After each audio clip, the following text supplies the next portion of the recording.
Hello everyone, and welcome to the Not Just New Movies podcast, the show where we review a seemingly random film currently not in theaters. My name is Ben Pearson, and today we're going to be talking about The Lord of the Rings, The Return of the King. Joining me is my regular co-host, Tyler. How's it going, man? Oh man, I can't wait to hear the tale of Frodo of Nine Fingers. Oh, it's a great ballad. Yes, oh wait, you didn't watch the movie I did. Sorry, that you would have gotten that. I mean, is it because Gollum bit off one of his fingers? Yeah, and then there's a bard that tells the story of Frodo of Nine Fingers. Oh man, so as Tyler is alluding to, we watched two separate movies, movie versions of The Return of the King for this episode. So if you guys are just joining us for the show for the first time, welcome. This is the Not Just New Movies podcast, and more specifically, this is the Not Just New Movies podcast, The Return, a mini-series in which we only review films with the word return in the title in some capacity. So, you can go back and listen to all of our older episodes at njnmpodcast.blogspot.com. I encourage you to do that. There's over 100 of them, so it'll take you quite a while. Yes. But yeah, enjoy. Definitely do that. And yeah, enjoy them, exactly. So the split here is that we sort of made this episode like a dealer's choice. We knew that we wanted to talk about Return of the King in some capacity, but I left it up to the individual, Tyler and I, to decide which version we were going to watch and or talk about. And Tyler, I think you chose an animated version of this movie. Is that right? I did, yeah. Okay, so before we get into that, before we really dive into Return of the King and start dissecting it and talking about it in detail, I want to throw it to you for the T-spot. This is a section of the show in which I basically just pass the rock to you and see what you have to say, what you're thinking about these days. You passed me a DVD copy of The Rock starring Sean Connery and Nicolas Cage. No, I physically hoist Dwayne Johnson over my head and throw him to you across the country. An even more amazing feat. All right, he should be crashing through your window any second now, so prepare for that. Hey, you know what? That's a movie. So Ben, I've heard this thing about micro expressions, and I've been having this discussion with my girlfriend about my impressions and whether they're good or not. So I have two expressions that I want to share with you and see if you can, just give me a little feedback, okay? Okay. All right. Here's my impression of Harrison Ford in a movie of one of his usual romps. Mm-hmm. Where's my family? Okay, so that was Harrison Ford. Okay. So did it sound anything like something he would say? Sure. Yeah. Okay. All right. Now here's Liam Neeson. Where's my family? Wow. Okay. So now do you see the difference? Yeah. There's a slight accent. It's grovelly still, but there's a little bit of an accent. Exactly. Okay. So it's my thoughts have been well founded that those are two distinct impressions. Yeah, I think so. Yeah. Okay. All right. That's the end of the T-spot. That counts as far as I'm concerned. I thought maybe you'd be a little more critical, saying that they both sound exactly the same, but I'm glad we both see things eye to eye. I mean, one of them is the Harrison Ford one is certainly a ripoff of Family Guy, because that was the whole Family Guy did an entire bit about that, where Harrison Ford, an animated version of him, is just running through the street, grabbing people by the collars and shouting, "Where's my family?" in their faces. But it's clear that he says that on the opened jet of Air Force One, saying it to the terrorists. Yes, indeed. All right, well, I guess going from I don't know how to transition out of Air Force One to Return of the King, but you have a family of characters in the Return of the King that are split but now reunited by the end of the movie. Good. Hold for trailer. The eye of the enemy is moving. The end has come.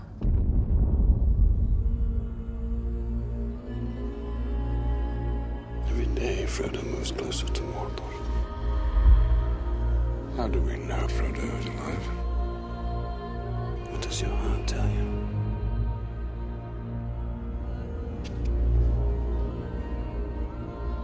Come, Master. Come to speak. This is your test. Every path you have trod through wilderness, through war, has led to this road. The enemy will never let Aragorn come to the throne of Gondor. It is time. Give him the sword of the king. Become who you were born to be. The precious sleepy eyes. I'm not sending him away. Come to me. Order set. The pieces are moving. He is here.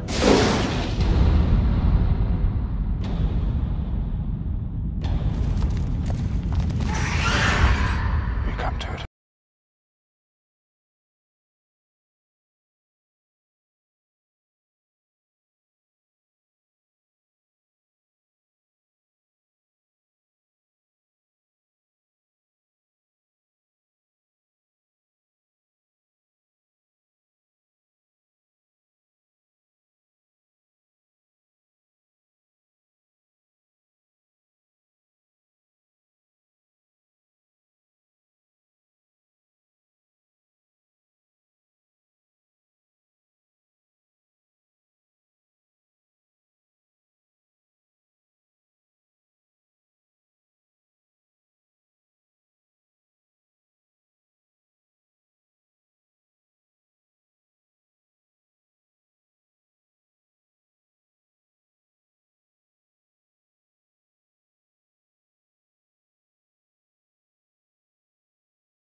All right, I'll put that in later. But Ben, you saw the live action. Well, we've both seen the live action version. Yeah, exactly. Okay. We know. I mean, I assume that everyone listening to this has seen The Return of the King, the live action Peter Jackson directed version. Right. It made like $1 billion at the box office. I'm pretty sure, and swept the Oscars. It won a ton of Oscars. I think all 11 for which it was nominated, and it has the record for like the most ever, I think. But wasn't that mostly a reward for the entire trilogy? Don't they always say that was what the Academy was thinking? Right. It's sort of a career award almost, where they're retroactively tipping the hat to the first two movies as well, even though because those didn't really get as many nearly as many awards. But so I feel like we don't even really need to talk too much about the live action one. I'm more interested in hearing about the animated version, because this is a much more rare thing that people don't really talk about that much. Okay. I know that Ralph Bakshi, who is a director that we've covered on this podcast before. Yes. 2 times, I believe. He made an animated version of The Lord of the Rings, but it's only the first 2 books. Correct. And he did not come back to create an animated version of The Return of the King. It's from an entirely separate group of filmmakers. So tell me about this version of the movie. So here, I bought the trilogy on Amazon, which I'm sure you can still find. And, they're not like collector's editions or anything. They're just like run-of-the-mill DVDs. But it's got 3 movies. There's The Hobbit from, I want to say, 1977. And it was clearly a made-for-TV movie, and it was produced and directed by Rankin and Bass. I think the same guys that brought us Rudolph the Red-Nosed Reindeer and the Heatmeister. All your classic clay or stop motion, I suppose. Those aren't claymation. Those are stop motion. And so they produced and directed The Hobbit film, which was really good. It was pretty faithful to the material. I did a little bit of a review of it over at the Trinary Solar System Sentinel, or whatever I call it now. And then which is what is the address for people to go find that there? I don't really want to talk about it right now. and then Ralph Bakshi came, and I haven't seen this one, but he did The Fellowship of the Ring and The Two Towers in one, and I think it's properly titled The Lord of the Rings. Yes. But then, he didn't do the third part. The third part came back, and it was Rankin and Bass again, produced and directed this, and they only refer back to the only callbacks they do is to The Hobbit that they produced, and this was made for TV as well. But it's actually pretty good if you know what happens in parts 1 and 2. And Return of the King is a pretty good telling of what actually happens in the third installment. So, and it's a great interpretation of the material. Like, it kind of, I want to say it draws from kind of those Alan Lee concept art. I don't know if you've ever seen any of those, but there was this 70s look to Tolkien. It almost felt like a Dungeons and Dragons kind of art, or Dungeons and Dragons felt like Tolkien art. And a lot of that was in there. It's Yeah, and if people don't know anything about Alan Lee, I would highly recommend, first of all, getting the extended editions of the Peter Jackson's Lord of the Rings trilogy, and then diving into the bonus features, because more than I think any other movie bonus features, they really give you like a terrific sense of the sheer amount of insanity that went into making that movie, in terms of like every little detail being like handcrafted by the people at Weta, and like the people involved with Peter Jackson's company, and there's so much of Alan Lee and his artwork that went into the formation and the realization of those of the films in that trilogy, and it's really really remarkable to dive in and just, I would say if you've watched The Lord of the Rings in the past decade, you don't even need to rewatch the trilogy. Just go straight into the bonus features, because you get to see so many amazing behind the scenes aspects of the creation of these films.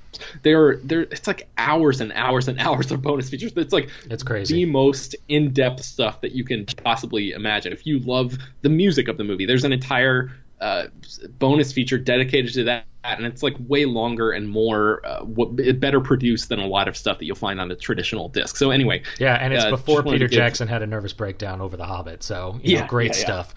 And I just wanted to give Alan Lee his props there. So continue. And then, so it's made for TV, and it's also kind of made for kids, which is cool, really cool. It's not very insulting to the children because it is in depth. It goes over maps. It talks about the names of the towers in Mordor. There's like John Denver ripoff songs throughout. Samwise plays a really big role. Gollum doesn't look anything like you. He looks like an aquatic, almost like a Zora from The Legend of Zelda.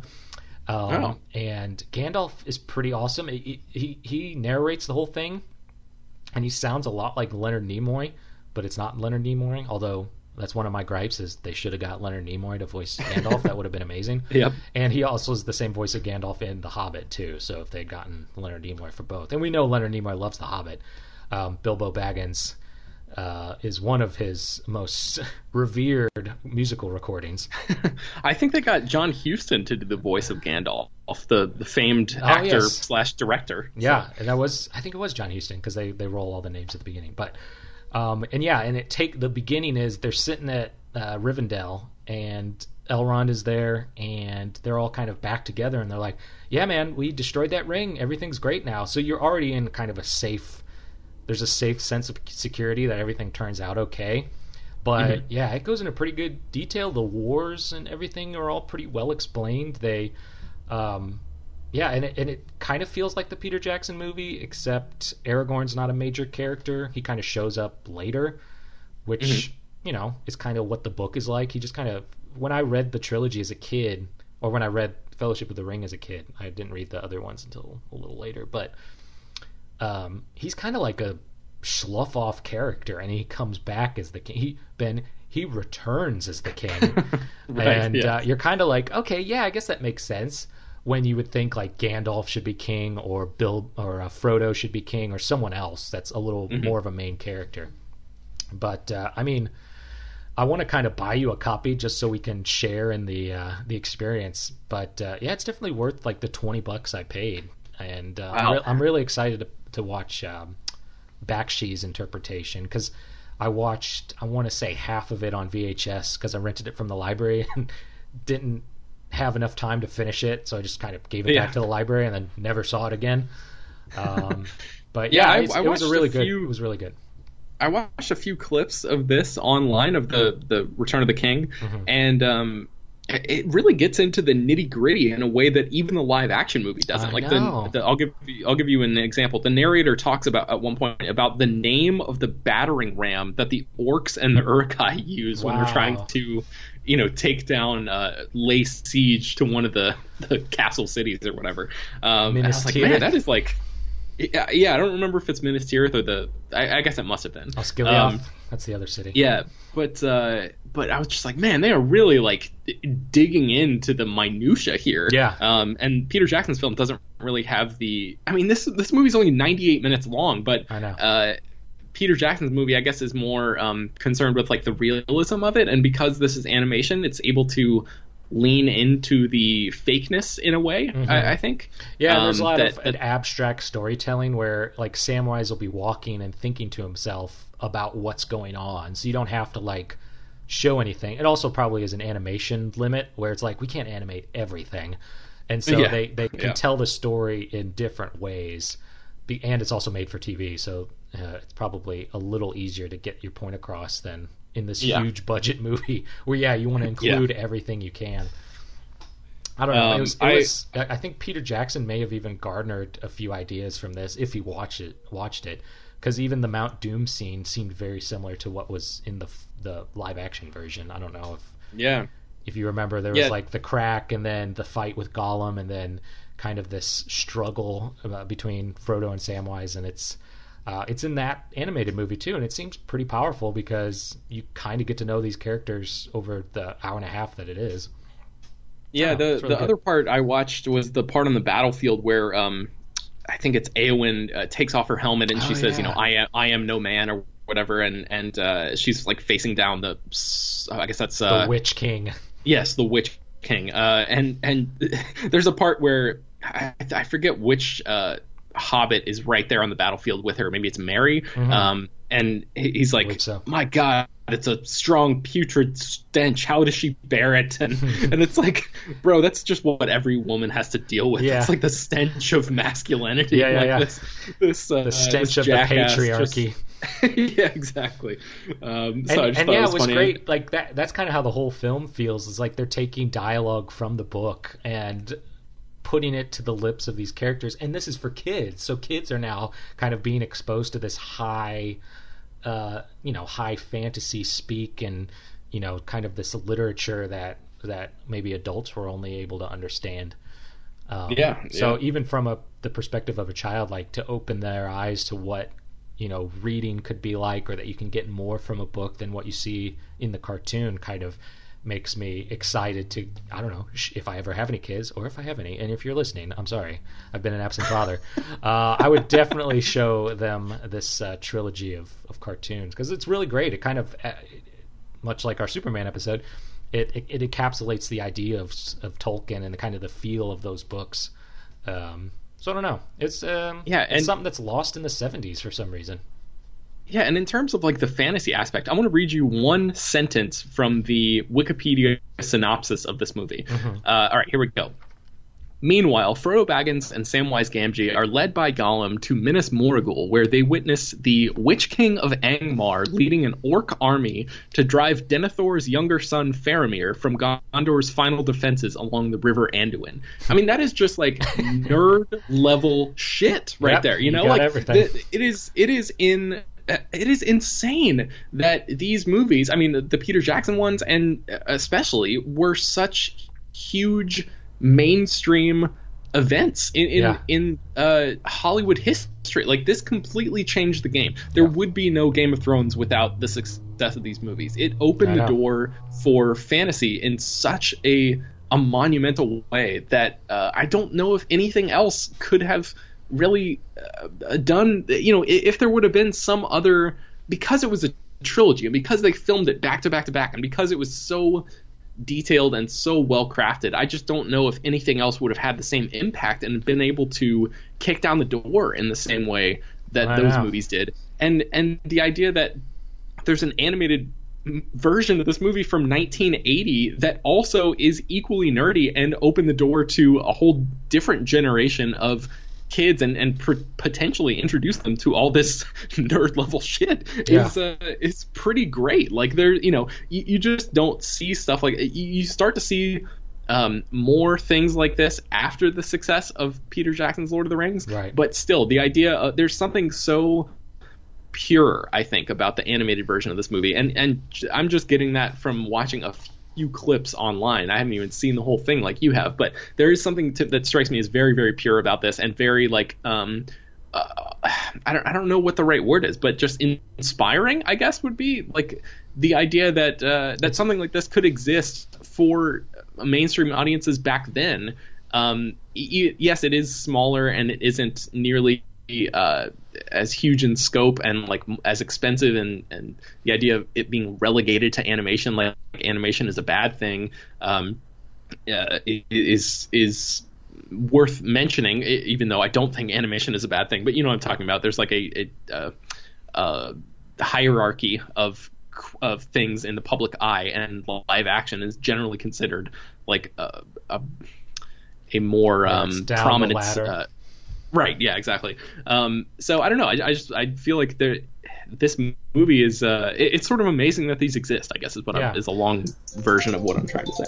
Oh, Mr. Rank is calling. Rankin. Sorry, Rankin Bass. You ready for the sequel? Hello. You guys want to do Silmarillion?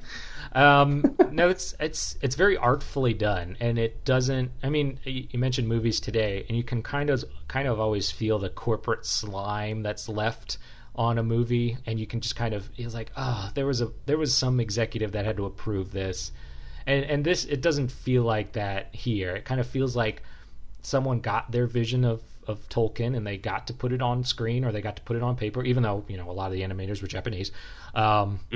They got that idea, or they got those designs, and even like the last part of The Return of the King, which is some would, even for Tolkien fans, be strenuously long in the Peter Jackson version. It kind of, the action ends like maybe 10 or 15 minutes before the end of the movie, and it is like Frodo talking about, you know, what he's going to do, and then they start playing some music, and Bilbo goes, oh, well, I'm going to go with Gandalf and Elrond to the, you know, to heaven, basically, to the land of the elves, the land of the gods. Yep. And even that scene is like somber, and they're not insulting the children. Like, you know how kids, a lot of times they expect kids to be like empty or in a vacuum, and you have to like constantly keep their attention. Like, this doesn't do that. It's a lot of the music is very, I don't want to say hippie, but it's very like chill and not psychedelic, but like that, where it isn't like in your face, and it just kind of sets the mood and continues the story. There are a lot of points in the movie where songs pop up though. But it's just, it's artfully done. It's a nice piece of work that every Tolkien fan should take in. And the idea of the songs, like, that makes sense in terms of it being an accurate adaptation, because there's tons of songs all throughout Tolkien's work, like just sort of peppered in the pages of the literature that he wrote. Right. So that totally makes sense. Was there anything else that you wanted to mention here, Tyler? Did I mention Tolkien's a genius? I think you have. Okay. We did an entire month of Tolkien, and that's right. What was that in the Fivecast? Yeah. The Fivecast podcast, now rebranded Fivecast and stuff. But was it December of 2015? I believe was Tolkien month, and we did 5 that sounds right. Maybe 2014. I can't remember.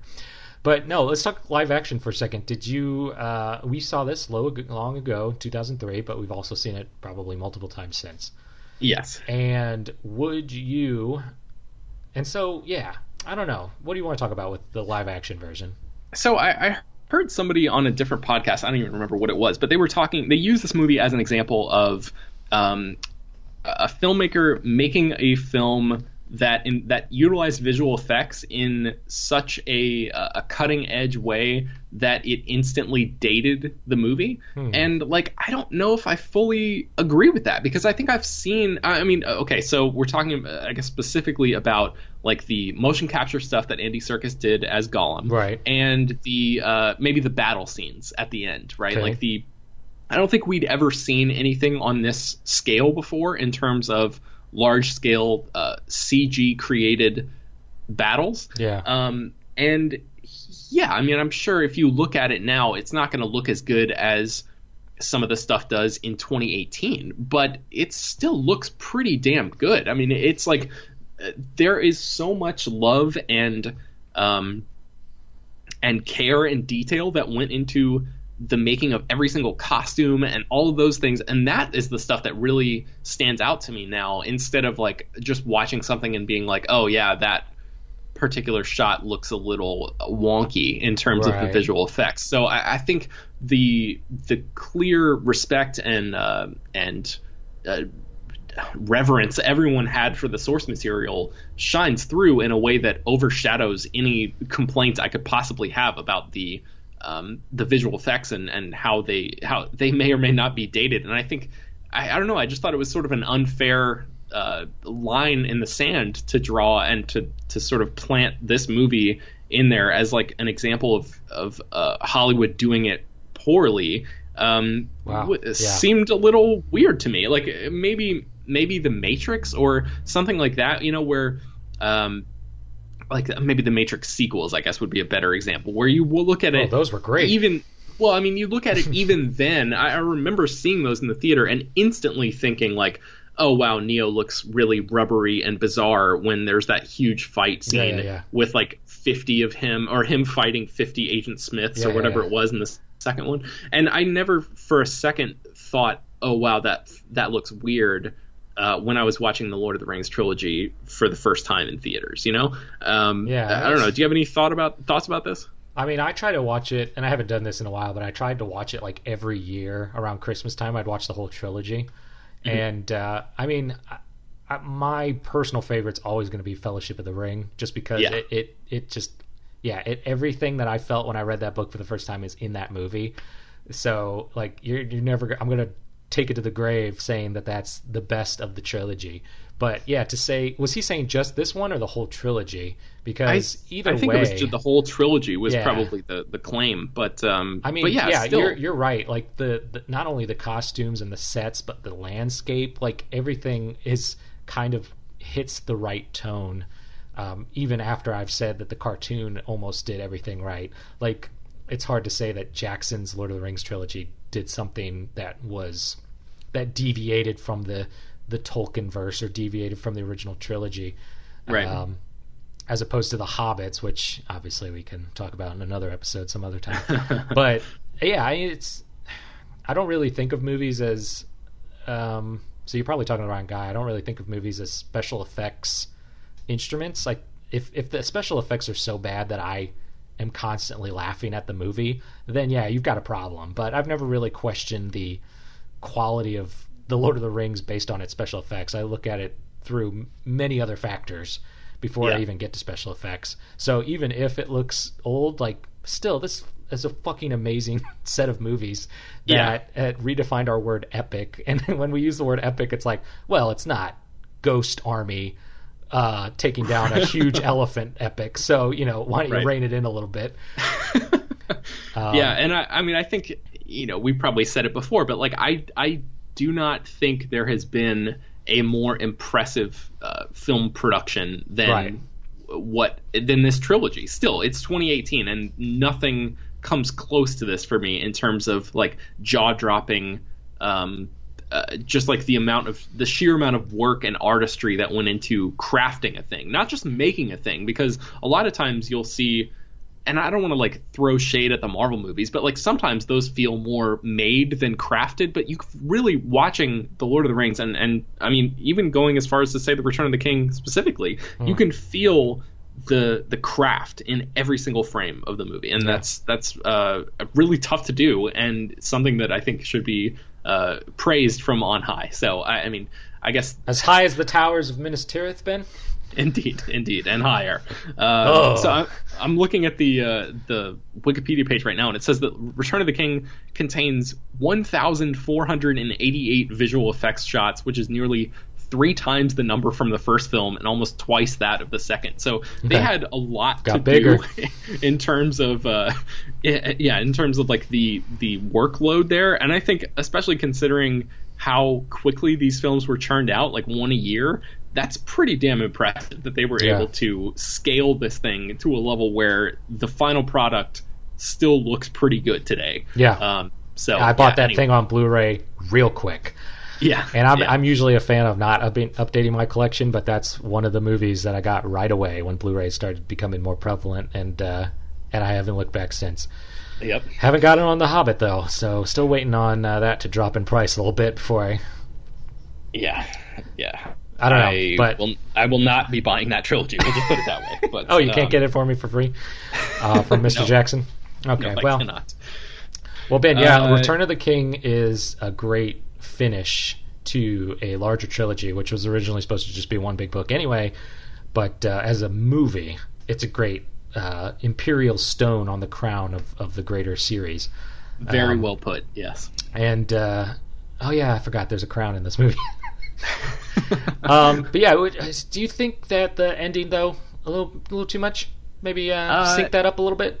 Maybe just a little too much. Yeah, I think I should really, like, next time I go back and watch it, like, bring a stopwatch and hit the button as soon as I think it's heading into its first ending, right? And then it's do like it the fall of Sauron's tower. Then you can start.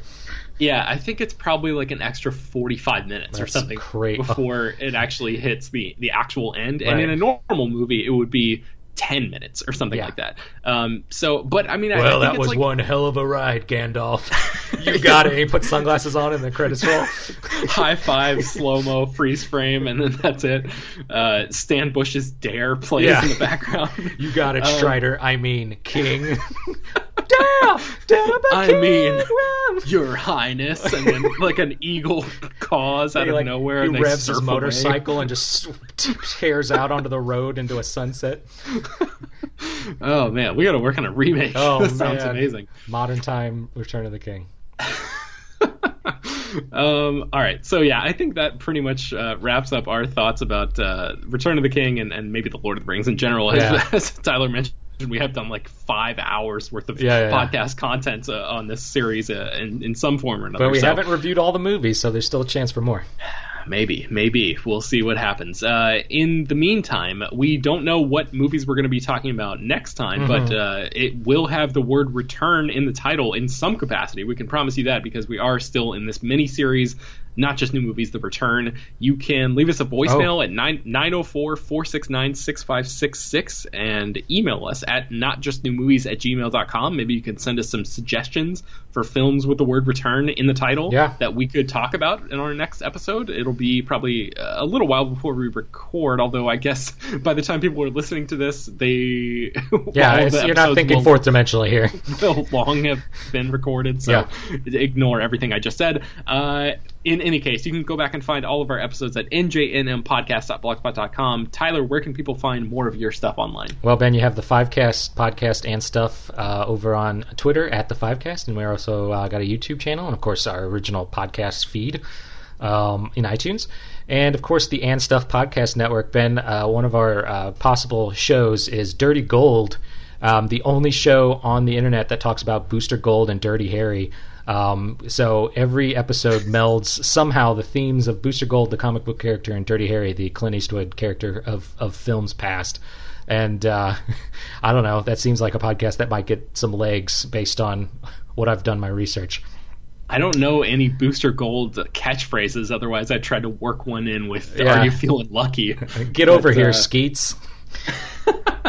Skeets, you punk. Yeah, and so there is also the NJNM Twitter at NJNM Podcast, and the official hashtag for Not Just New Movies, The Return is hashtag ReturnJNM.